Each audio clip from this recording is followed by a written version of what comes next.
Assim como uma orquestra, formada por inúmeros músicos e instrumentos diferentes, que necessita de uma consonância perfeita para executar uma obra com todas as suas nuances e esplendor, a vida, tão cheia de emoções, sentimentos, circunstâncias e poder interno, precisa de harmonia, de equilíbrio e coerência para fluir naturalmente na direção que desejamos seguir. É bem possível que você já tenha ouvido falar que, apesar de ainda ser um tanto controverso na comunidade científica, um experimento mostrou que quando palavras, intenções e sons agradáveis são aplicados na água, sua estrutura molecular se altera, formando cristais de belíssima aparência, ao passo que palavras, intenções e sons desagradáveis promovem uma alteração proporcionalmente oposta.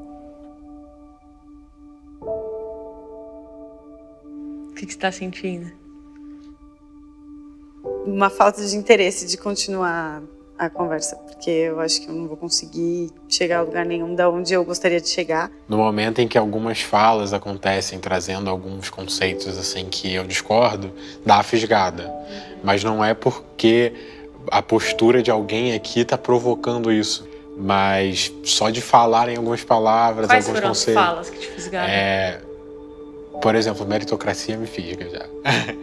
Considerando que 70% do nosso corpo físico é composto de água, cabe a reflexão sobre que tipo de palavras, intenções, imagens também, circulam pelos recônditos da nossa mente. É um caso muito sério a se pensar.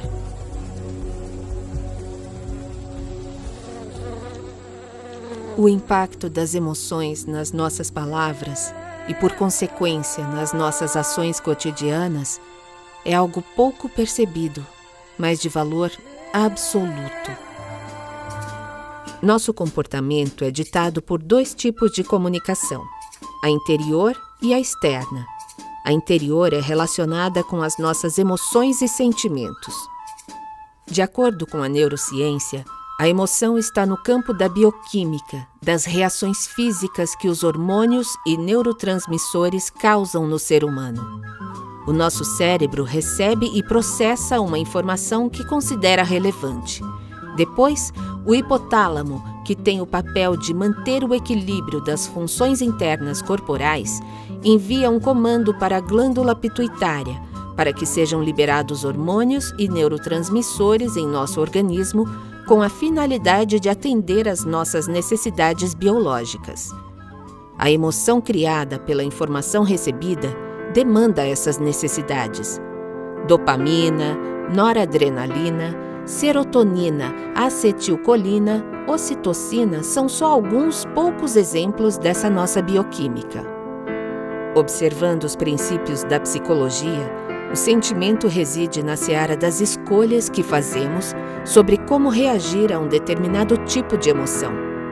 É poder girar a chave e optar por outro neurotransmissor. Do mesmo jeito que os nossos músculos precisam de atividade para ficarem tonificados e flexíveis, a nossa comunicação interior necessita de exercício para ser saudável. Do contrário, a comunicação externa torna-se enfraquecida. Estamos experimentando em 2020 algo que nunca foi vivido pela humanidade. Não com essa velocidade de informação, o que pode tornar a situação emocionalmente muito mais crítica. Estamos testemunhando e sentindo na pele as consequências de uma pandemia. O Dr. Daisaku Ikeda, em seu livro Vida, um Enigma, uma Joia Preciosa, afirma: acontece com frequência casos de doenças contagiosas sobre as quais não se pode afirmar que a causa são apenas bactérias ou vírus, pois nem todas as pessoas expostas aos germes contraem essas doenças. Nesse caso, fatores internos imperceptíveis frequentemente fazem com que diferentes pessoas reajam de modo diferente. Vocês falam agora do novo coronavírus. Hoje o Ministério da Saúde atualizou novamente os números. Temos conhecimento de que as relações humanas, durante o período de isolamento social, alcançaram índices críticos de fragilidade em suicídios, divórcios, desemprego e violência doméstica. Em contrapartida, existem grupos sociais mobilizados, atuando na realização de empreendimentos que resgatam os valores que asseguram a dignidade da vida.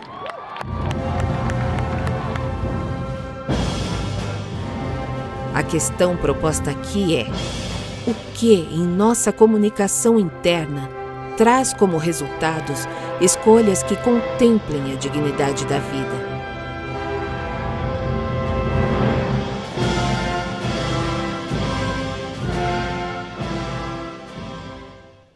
Sempre serão encontradas justificativas para os desvios comportamentais. A fragilidade das pessoas não surgiu na pandemia. Ela já estava latente, aguardando o momento oportuno para se manifestar. O isolamento tem sido esse exato momento oportuno para tudo vir à tona. Gandhi declarou: a não-violência não é uma máscara para encobrir a covardia, mas a suprema virtude de uma pessoa de coragem. O exercício da não-violência requer muito mais coragem do que a arte de manejar uma espada. O bioalinhamento, que abarca conceitos da nova medicina germânica, neurociência, física quântica, dentre outros, explica que todas as patologias que o ser humano apresenta são consequências do modo com o qual lidamos com os nossos conflitos internos.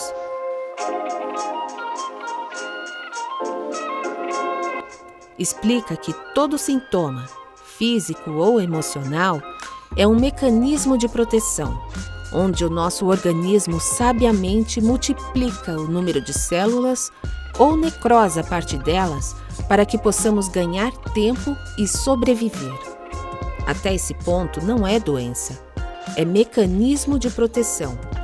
O problema é quando não conseguimos superar os sentimentos ligados a esses conflitos internos.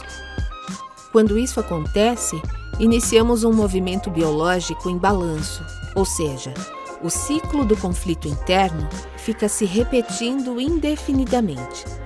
Nesse caso, o que deveria ser uma proteção vira doença, seja pela multiplicação celular, seja pela necrose.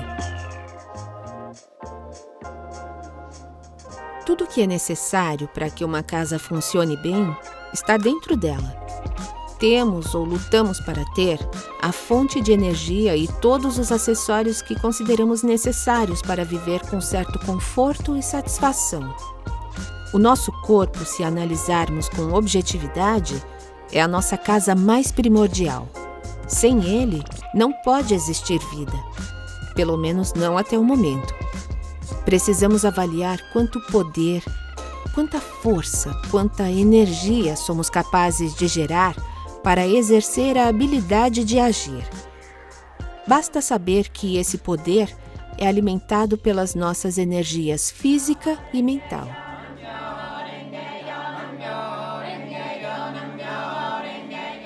Este princípio, que unifica corpo e mente, nos mostra que o conjunto de valores e sentimentos que nutrimos diariamente, como disposição, tolerância, coragem, benevolência e sabedoria, por meio de nosso comportamento, são perfeitamente desejáveis na natureza de qualquer pessoa. Perceber quais são as minhas necessidades e compreender as necessidades do outro também orbitam nessa esfera.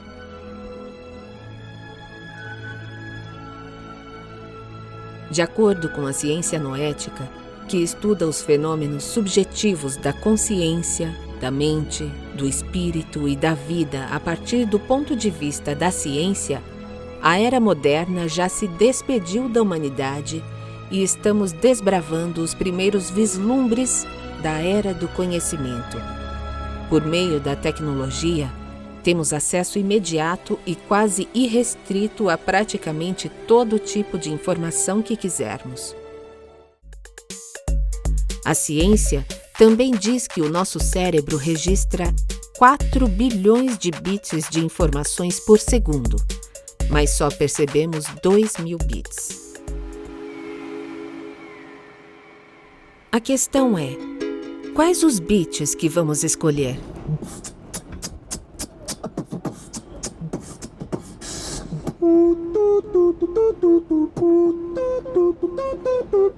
Dos fracos ou dos fortes?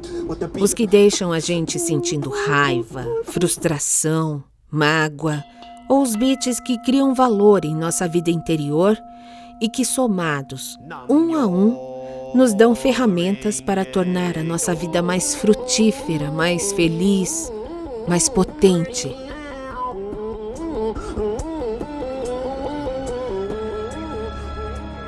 Portanto, não podemos mais nos dar ao luxo de desperdiçar o precioso e fugaz tempo de uma existência.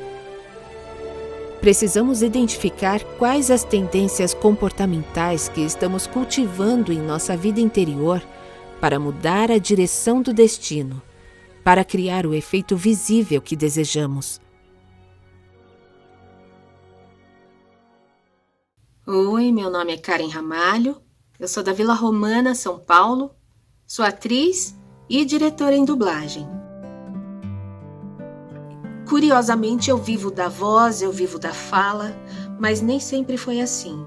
Eu fui uma criança muito introspectiva, porque eu era uma criança gorda, que teve problemas dentários por conta do uso de antibióticos, e isso naturalmente gerou muito bullying na escola. E aí comecei a utilizar a escrita como um caminho para expor as minhas ideias, os meus sentimentos. Um dia eu me peguei refletindo sobre por que tudo era tão difícil para mim. Por que as coisas na minha vida requeriam que eu fizesse um esforço muito grande para conseguir tão pouco. Né? E ficava me comparando com o meu irmão mais velho, por exemplo, né? Que tudo para ele era mais fácil, era mais rápido, era como ele queria, quando ele queria.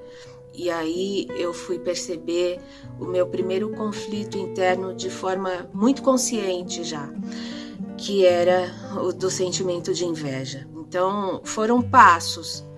O primeiro deles foi perceber esse sentimento dentro de mim. Em seguida, aceitar que ele existia. O terceiro passo foi escolher como eu ia lidar com esse sentimento. Fiz a escolha de transformar aquele sentimento de inveja em ação para mudar os meus resultados.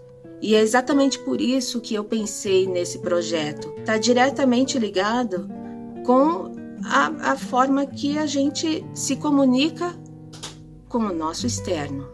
E ser um artista soca, além de ter todas essas qualidades desejáveis para um verdadeiro artista, a capacidade de transmitir valor da dignidade da vida, de inspirar o outro com a sua própria revolução humana por meio da sua arte.